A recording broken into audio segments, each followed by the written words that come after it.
Hello guys, welcome to a new chapter of the future of humanity. Today we're going to be talking about the search for extraterrestrial life. One day the aliens arrived. They came from distant lands and no one had ever heard of, in strange wondrous ships using a technology that only one could dream of. They came with armor and shields stronger than anything ever seen before. They spoke an unknown language and brought with them strange beasts. Everyone was wondering, who are they? Where do they come from? Some said they were messengers from the stars. Others whispered that they were like gods from heaven. Unfortunately, they were all wrong. The fateful year was 1519 when Moctezuma met Hernán Cortés and the Aztec and the Spanish empires collided. Cortés and his conquistadors were not messengers from the gods, but cutthroats lusting after gold and whatever they could plunder. It took thousands of years for the Aztec civilization to rise from the forest, but armed with only Bronze Age technology. It was overwhelmed and destroyed by Spanish soldiers in a matter of months. As we move into outer space, one lesson we can learn from this tragic example is that we should be cautious. The Aztecs, after all, were perhaps only a few centuries behind the Spanish conquistadors in their technology. If we encounter other civilizations in space, they might be so far ahead of us that we can only imagine the power they possess. If we were to enter a war with such an advanced civilization, it might be like King Kong meets Alvin the Chipmunk. Physicist Stephen Hawking has warned, we only have to look at ourselves to see how intelligent life might develop into something we wouldn't want to meet. Referring to the consequence of Christopher Columbus meeting Native Americans, he concludes, that didn't turn out so well. Or as astrobiologist David Ginsburg says, if you live in a jungle that might be full of hungry lions, do you jump down from your tree and go yo-ho? Hollywood movies, however, have brainwashed us into thinking that we can defeat the alien invaders if they are a few decades or centuries ahead of us in technology. Hollywood assumes that we can win by using some primitive, clever trick. In Independence Day, all we have to do is inject a simple counter-virus into their operating system to bring them to their knees, as if the aliens use Microsoft Windows. Ever scientists made this mistake, scoffing at the idea that an alien civilization living many light years away could even visit us, but that assumes that alien civilizations are only a few centuries ahead of us in technology. What happens if they're millions of years ahead of us? A million years is nothing but the blink of an eye in cosmic terms. New laws of physics and new technologies will open up when contemplating these incredible timescales. Personally, I believe that any advanced civilization in space will be peaceful. They might be eons ahead of us, which is plenty of time for them to resolve ancient, sectarian, tribal, racial and fundamentalist conflicts, but we must be prepared if they are not. Rather than reaching out and sending radio signals into space to announce our existence to any alien civilization, it may be more prudent to study them first. I believe we will make contact with an extraterrestrial civilization, perhaps sometime in this century. Instead of being merciless conquerors, they might be benevolent and willing to share their technology with us. This will then be one of the most important turning points in history, comparable to the discovery of fire. It could determine the course of human civilization for centuries into the future. Some physicists have actively tried to settle this issue by harnessing modern technology to scan the heavens for signs of ancient civilizations in space. This is called SETI and involves scanning the heavens with the most powerful radio telescopes we possess to listen for transmissions from alien civilizations. At present, thanks to generous contributions from Paul Allen, co-founder of Microsoft and others, the SETI Institute is constructing 42 state-of-the-art radio telescopes at Hat Creek, California, about 300 miles northeast of San Francisco, to scan 1 million stars. Eventually, the Hat Creek facility may have 350 radio telescopes scanning radio frequencies between 1 and 10 GHz. But working on the SETI project is often a thankless task, begging wealthy donors and worthy contributors to fund this project. The US Congress has shown only half-hearted interest, and they finally withdrew all financing in 1993, calling it a waste of taxpayer money. Some scientists, frustrated by the lack of funding, have asked the public to participate directly in order to broaden this search. At the University of California, Berkeley, astronauts created SETI Home, an effort to enlist millions of amateurs online to participate in the search. Anyone can take part. You just have to download the software from their website. Then at night while you sleep, your computer searches through the mountain of data they have collected, hoping to find that needle in the haystack. Dr. Seth Shotag of the SETI Institute in Mountain View, California, whom I have interviewed on a number of occasions, believes that we will make contact with an alien civilization before 2025. I have asked him how he can be so sure. After all, decades of hard work have not led to a single verified signal from an alien civilization. Furthermore, using radio telescopes to listen on radio conversations is a bit of a gamble. Maybe the aliens do not use radio, maybe they use entirely different frequencies or use laser beams, or an entirely unexpected mode of communication that we haven't thought of. All of these are possible, he admitted, but he was confident that soon we will make contact with alien life. He had the Drake equation on his side. In 1961, astronomer Frank Drake, not satisfied with all the wild speculation about aliens in space, tried to calculate the odds of finding such a civilization. For example, one can start with the number of stars in the Milky Way galaxy, and then reduce that number by the fraction that have planets around them, then by the fraction of the planets that have life on them, then the fraction that have intelligent life, and so on. By multiplying a string of these fractions, one gets a ballpark figure of the possible number of advanced civilizations in the galaxy. When Frank Drake first proposed this formula, there were so many unknowns that the final results were sheer speculation. Estimates of the number of civilizations in the galaxy range from tens of thousands to millions. Now, however, with a flood of exoplanets found in space, one can make a much more realistic estimate. The good news is that every year astronomers narrow down the various components of the Drake equation. We now know that at least 1 out of every 5 Sun-like stars in the Milky Way has Earth-like planets circling it. According to the equation, we have more than 20 billion such Earth-like planets in our galaxy. Many more corrections have been made to the Drake equation. The original equation was too naive. As we have seen, we now know that Earth-like planets have to be accompanied by Jupiter-sized planets in circular orbits in order to clean out the asteroids and debris that can destroy life. So we have to reduce the number of Earth-like planets to only those that have Jupiter-sized neighbors. Earth-like planets also have to be accompanied by large moons in order to stabilize their spin, or else they will eventually wobble and even flip over after millions of years. Modern science has given us a notion of concrete data on how many planets capable of spawning life are out there, but it also has found many more ways in which that life can be extinguished through natural disasters and accidents. There have been many in the Earth's history when intelligent life was almost extinguished through natural disasters. A fundamental question is what percentage of planets that meet this criteria actually have life and what percentage of those have escaped planetary disasters and spawned intelligent life. So we still are a long way from an accurate assessment of the number of intelligent civilizations in our galaxy. I asked Dr. Shotag what happens if the aliens come to Earth. Does the President summon an emergency meeting of the Joint Chiefs of Staff? Does the UN draft an announcement welcoming the aliens? What is the protocol that we make when we make this contact? His answer was rather surprising. Basically, there are no protocols. Scientists have conferences in which they discuss this matter, but they only make informal suggestions that have no formal weight. No government takes these issues seriously.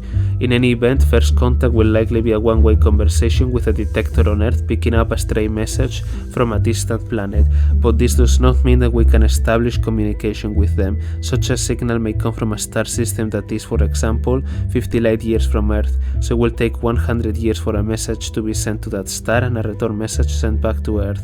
This means that communication with an ET in space will be extremely difficult.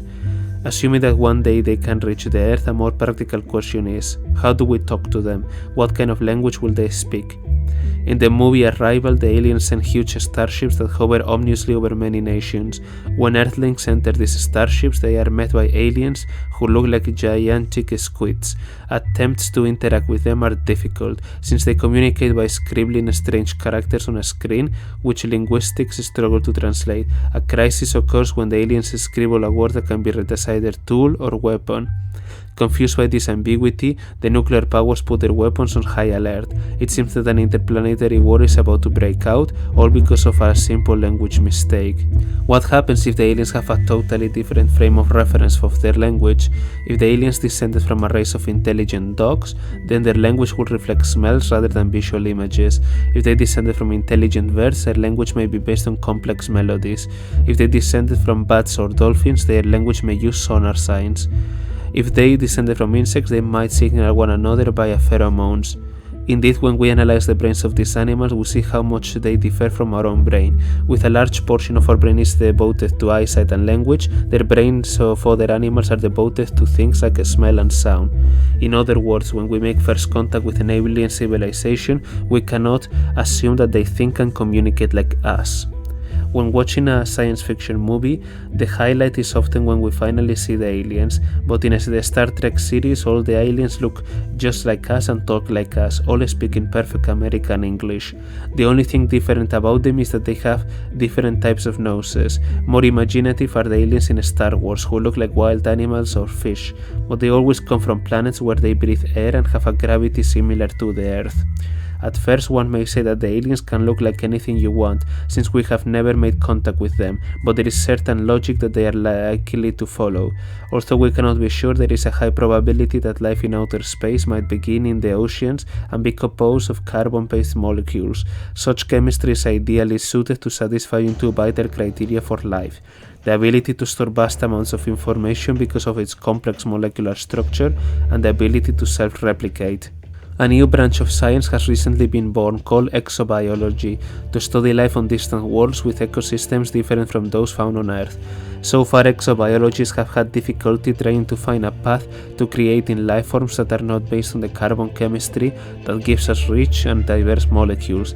Many other possible life forms have been considered, such as intelligent balloon-like creatures floating in the atmosphere of the gas giants, but it is hard to create a realistic chemistry that makes such creatures possible. When I was a child, one of my favorite movies was Forbidden Planet, which taught me a valuable scientific lesson. On a distant world, astronauts were terrorized by a huge monster that is killing crew members. A scientist takes a plaster mold of the tracks it left behind in the soil. He is shocked by what he finds. The monster's feet, he declares, violate all the laws of evolution. The claws, the toes, bones are all arranged in a way that makes no sense. This caught my attention. A monster violating the laws of evolution? This was a new concept for me, that even monsters and aliens have to obey the laws of science. Previously, I thought that monsters just had to be ferocious and ugly, but it made perfect sense that monsters and aliens will have to obey the same natural laws that we do. They do not live in a vacuum. For example, when I hear about the Loch Ness monster, I have to ask what would be the breeding population of such a creature. If a dinosaur-like creature could exist in that lake, it must be part of a breeding population of perhaps 50 or so creatures. In that case, evidence of these creatures should be readily found. The fact that no such evidence has been discovered casts doubt on their existence. Similarly, one should be able to apply the laws of evolution to aliens in space. It is impossible to tell precisely how an alien civilization might emerge on a distant planet. We can make some inferences, however, based on our own evolution. When we analyze how Homo sapiens developed intelligence, we see at least three components that were essentially in our rise from the swamp. Some form of stereo eyes. In general, predators are more intelligent than prey. To hunt effectively, one has to be a master of stealth, cunning, strategy, camouflage and deception. One also has to know the habits of the prey, where they feed, what their weaknesses are, and what their defenses are. All of this takes some brain power. On the other hand, all the prey has to do is run. This is reflected in their eyes. Hunters like tigers and foxes have eyes facing the front of their face, which gives them stereo vision as the brain compares images from the left and right eyes. This allows them to judge distance, which is essentially locating the prey. However, prey do not need stereo vision. All they need is 360-degree vision to scan for the presence of predators, and hence they have eyes on each side of their face, like deer and rabbits. In all likelihood, intelligent aliens in space will have descended from predators that hunted for their food. This does not necessarily mean that they will be aggressive, but it does mean that their ancestors long ago might have been predators. Some form of opposable thumb or grasping appendage. One hallmark of a species that could develop an intelligent civilization is the ability to manipulate the environment. Instead of plants, which are at the mercy of changes in their surroundings, intelligent animals can shape their environment to increase their chances of survival. One thing that sets humans apart is the opposable thumb, which gives us the ability to use our hands to exploit tools. Previously, the hand was used mainly to swing from tree branches, and the arc created by our index finger and thumb is roughly the size of a tree branch in Africa. So the combination of the first and second criteria gives the animal the ability to use hand-eye coordination to hunt for prey and also to manipulate tools.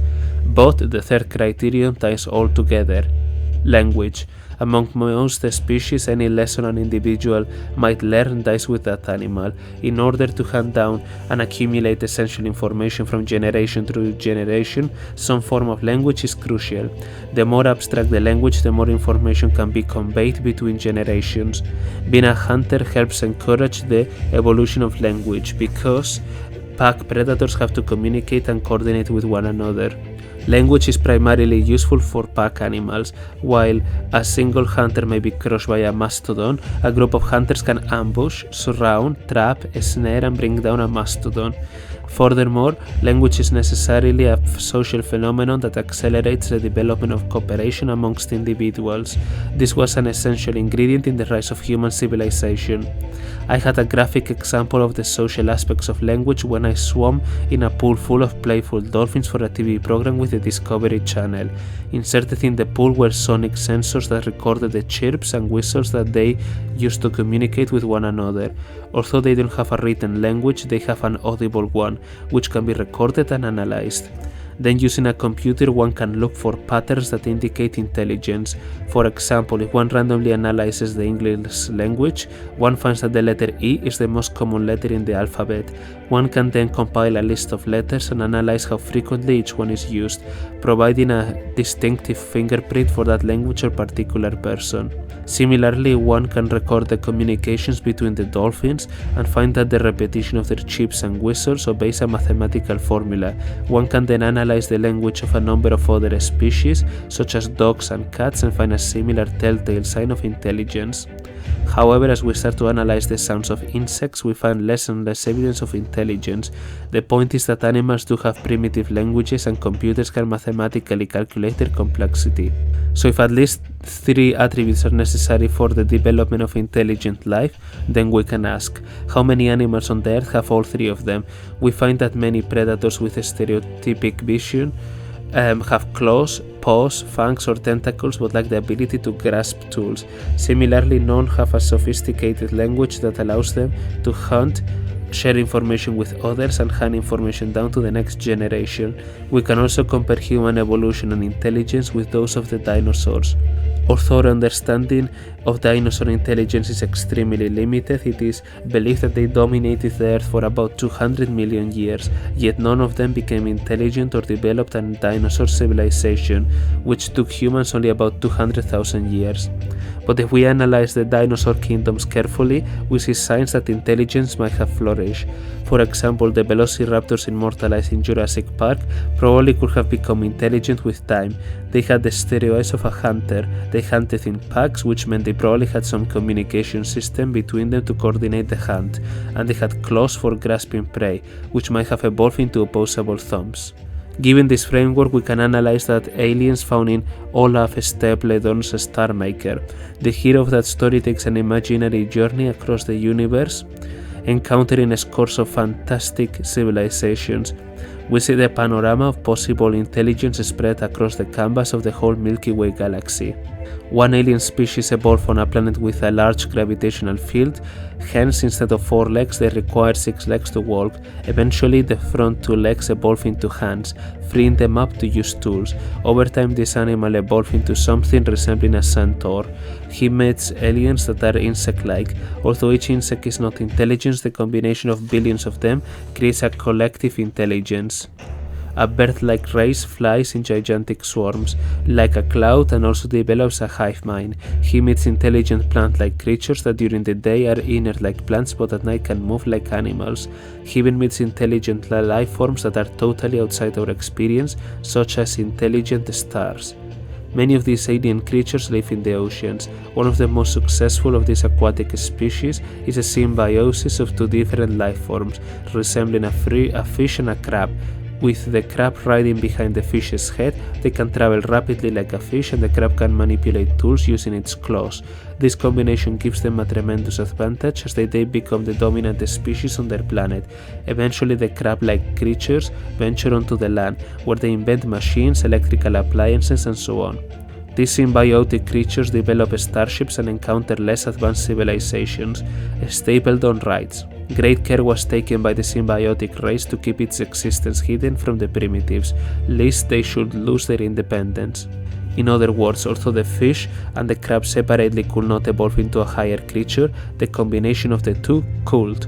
Given that the vast majority of alien civilizations, if they exist, may live underwater or ice-covered moons, or on the other moons of rock planets, the question is, can an aquatic species become truly intelligent? If we analyze our own oceans, we see several problems. Fins are an extremely efficient way of traveling in the oceans, while feet and hands are not. One can travel and maneuver quite quickly with fins, while moving with feet on the ocean floor is clumsy and awkward. Not surprisingly, in the oceans we see few animals that have evolved appendages that can be used to grasp tools, so creatures with fins are unlikely to become intelligent. However, the octopus is a very successful animal, having survived for at least 300 million years. It is perhaps the most intelligent of all invertebrates. When we analyze the octopus with regard to our criteria, we find that it matches 2 out of 3. First, being a predator, it has the eyes of a hunter. Second, its 8 tentacles give it an extraordinary ability to manipulate objects in its environment. These tentacles have the remarkable dexterity. But it has no language to speak of. Being a solitary hunter, there is no need to communicate with others. There is also no interaction between generations as far as we can tell. Thus, the octopus displays a certain intelligence.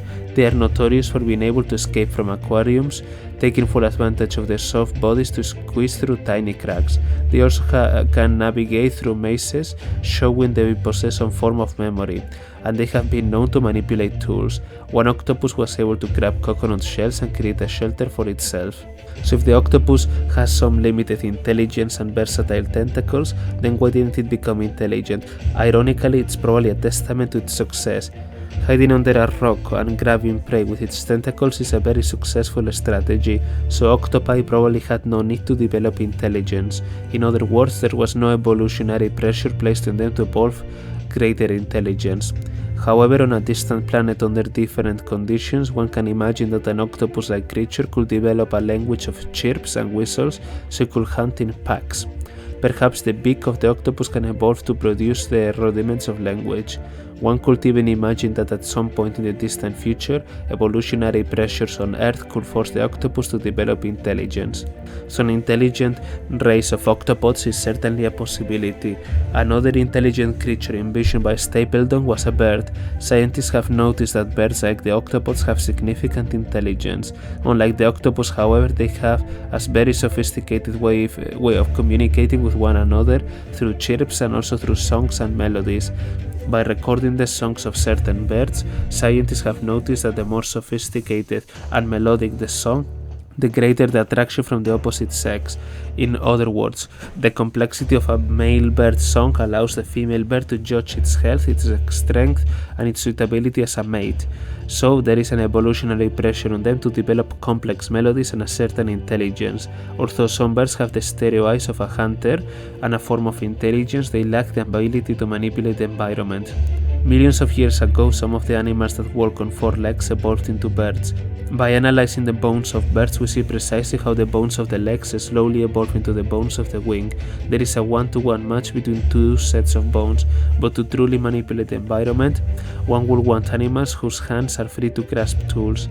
This means that intelligent birds will either have to evolve modified wings that have a dual purpose, allowing both flight and manipulation of tools, or they need to start with at least 6 legs, 4 of which eventually become wings and hands.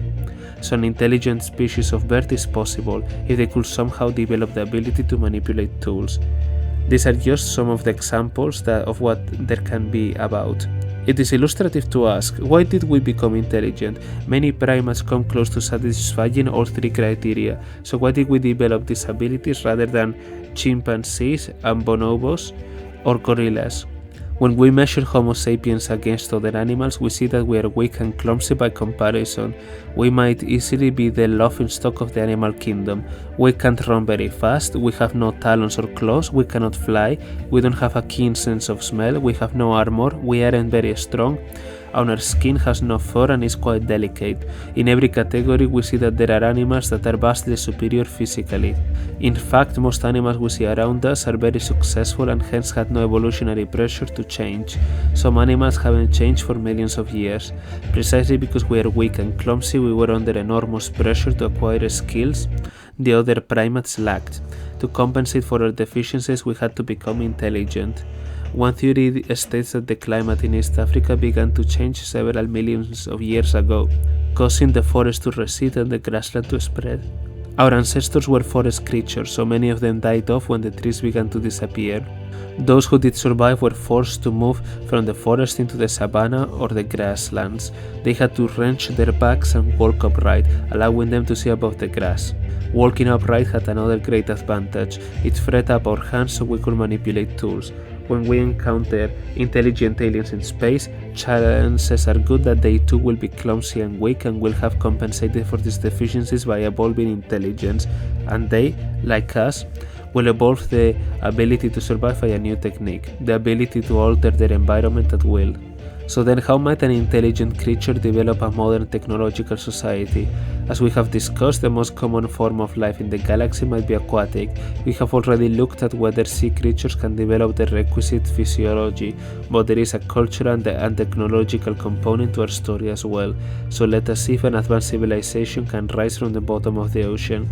For humans, after the discovery of agriculture, this process of developing energy and information went through 3 stages. The first stage was the Industrial Revolution, when the energy of our hands was magnified many times by the power of coal and fossil fuels. Society exploded with power, converting a primitive agrarian culture into an industrial one. The second stage was the electric stage, when the power available to us was augmented by electric generators and new forms of communication arose, including radio, TV and telecommunications. As a result, both energy and information flourished. The third stage is the Information Revolution, when computer power came to dominate society. We can now ask the simple question, can an aquatic alien civilization also go through these 3 stages of development in energy and information? Because Europa and Enceladus are so far away from the sun, and since their oceans are perpetually under an ice cover, any intelligent creature on these distant moons will probably be blind, like the fish who live in dark caves beneath the surface of the earth. Instead, they will probably develop some form of sonar, using sound waves as bats do in order to navigate the oceans. But since the wavelength of light is so much smaller than the wavelength of sound, it means that they will not be able to see the fine details that we can with our eyes. This will slow down their march towards creating a modern civilization. But more important, any aquatic species will have a problem with energy, since you cannot burn fossil fuels in water and it's difficult to shield electrical power. Most industrial machinery will be useless without oxygen to create combustion and mechanical motion. Solar power would also be useless, since sunlight will not penetrate the perpetual ice cover. Without internal combustion and engines, fires and solar power, it would seem that any alien aquatic civilization species would lack the energy to develop into a modern society. There is one source of untapped energy that is available to them, however, and that is geothermal energy coming from heat vents on the bottom of the ocean. Like the volcanic vents on the bottom of our own ocean, similar vents on Europa and Enceladus may provide a convenient energy source for their tools. It might be possible to create an underwater steam engine as well. The temperature of the vents might be well beyond the boiling point of water. If the heat from these vents can be channeled, then creatures might be able to use it to create a steam engine, using a system of pipes that can draw boiling water from these vents and then channel it to move a piston. From this they might be able to enter the machine age. It might also be possible to use this heat to melt ores in order to create a metallurgy. If they can extract and mold metal, then they can create cities on the bottom of their oceans. In short, it may be possible to create an underwater industrial revolution. An electric revolution seems improbable, since water would short-circuit most traditional electrical appliances. Without electricity, all of the wonders of that age would be impossible, so their technology will be stunned. But here also there is a possible solution. If these creatures can find magnetized iron on the bottom of the oceans, then it's possible to create an electric generator, which then can be used to create and power more machinery. By spinning these magnets, they could push electrons in a wire, creating an electrical current. The point is that intelligent underwater Creatures might be able to create electric generators using magnets even in the presence of water, and hence enter the electric age. The information evolution with computers is also difficult but not impossible to master for an aquatic species. Just as water is the perfect medium to spawn life, silicon is also the likely basis for any chip-based computer technology. There could be silicon on the bottom of the ocean which can be mined, purified and etched to create chips via ultraviolet light just as we do.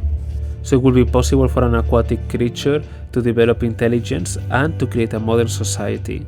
Once a civilization begins the long arduous process of becoming a modern society, it faces yet another problem. There may be a series of natural phenomena that get in their way. For example, if intelligent creatures evolve on a place like Venus or Titan, they may be faced with a permanent cloud cover over their world, so they will never see the stars. Their concept of the universe will be limited to their planet. This means that their civilization will never develop astronomy, and their religion will consist of tales that are confined to their planet. Since they will have no urge to explore beyond the clouds, their civilization will also be stunted, and it is highly unlikely they will develop a space program. Without a space program, they will never have telecommunication or weather satellites. Yet another problem facing a developed society was outlined in Asimov's award-winning story Nightfall, where he envisions scientists living on a planet that revolves around 6 stars. The planet is continually bathed in starlight. Its inhabitants, who have never seen the night sky with its billions of stars, firmly believe that the entire universe just consists of their solar system.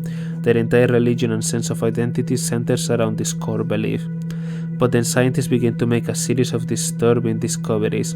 They find that every 2000 years, their civilization collapses into total chaos. Something mysterious happens to spark the total disintegration of their society.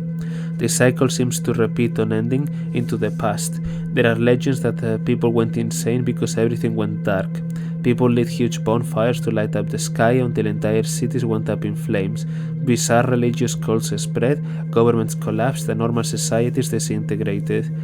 Then it would take 2000 years before a new civilization could rise from the ashes of the previous one. Then scientists realized the sickening truth behind their past, that every 2000 years there is an anomaly in their own planet's orbit so that it experiences nightfall, and to their horror they find that this cycle will happen again very soon. As the story ends, nightfall begins once again and the civilization descends into chaos. Stories like Nightfall force us to contemplate how life may exist on planets under a totally different set of circumstances from our own. We are lucky to live on the Earth, where energy sources are plentiful, where fire and combustion are possible, where the atmosphere allows electrical devices to function without short circuits, and many other things. But all this still leaves one persistent nagging question, which is the Fermi paradox. Where are they? If they exist, then surely they will leave a mark, maybe even visit us, yet we see no real evidence of an alien visitation. There are many possible solutions to this paradox. My thinking is as follows. If they have the ability to actually reach the planet Earth from hundreds of light years away, then their technology is much more advanced than ours. In that case, we are arrogant to believe that we could travel trillions of miles to visit a backward civilization with nothing to offer. After all, when we visit the forest, do we try to talk to the deer and the squirrels? Maybe initially we might try, but since they don't talk back, we will quickly lose interest and leave. So for the most part, the aliens will leave us alone, looking at us as a primitive curiosity, or as Olaf Stapledon speculated decades ago, perhaps they have a policy not to interfere with primitive civilizations.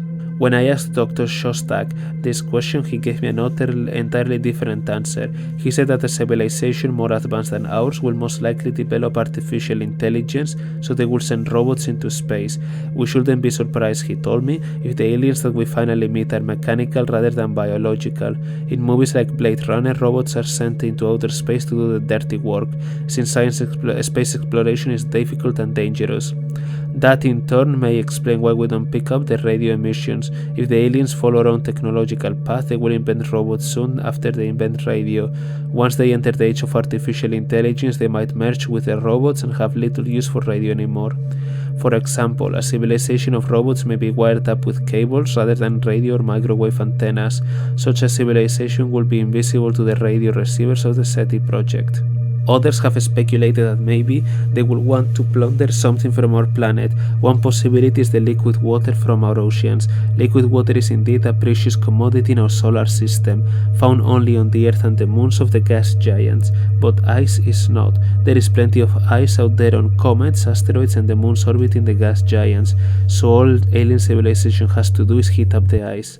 There is another possibility that maybe they will want to steal valuable minerals from the earth. That is certainly possible, but there are plenty of uninhabited worlds out there with precious minerals. If an alien civilization has the technology to reach the earth from vast distances, then they will have to have a selection of planets to exploit, and it will be far easier to strip a planet that is uninhabited than one with intelligent life. Another possibility is that they want to steal the heat from the core of the Earth, which will destroy the entire planet, but we suspect that an advanced civilization has harness the power of fusion, and hence there is no need to steal the heat from the core of the Earth. In the Hitchhiker's Guide to the Galaxy, the aliens want to get rid of us because we are simply in the way. The bureaucrats among the aliens have nothing against us personally, but we are an obstacle that had to be removed, so they can create an intergalactic bypass. There is a real possibility, for example, who is more dangerous than a deer, a hungry hunter armed with a powerful rifle, or a mild-mannered developer with a briefcase who needs land for a housing tract. The hunter may seem more dangerous to a single deer, but ultimately the developer is more lethal to the species, wiping out an entire forest full of creatures. In the same way, the Martians in the War of the Worlds did not have a grudge against Earthlings. Their world was dying, so they needed to take over ours. They did not hate humans, we were simply in the way. The same reasoning is found in the previously discussed Superman movie Man of Steel, in which the DNA of the entire population of Krypton was preserved just before their home planet exploded. They need to take over the Earth to resurrect their race. Although this scenario is certainly plausible, again there are other planets to plunder and take cover.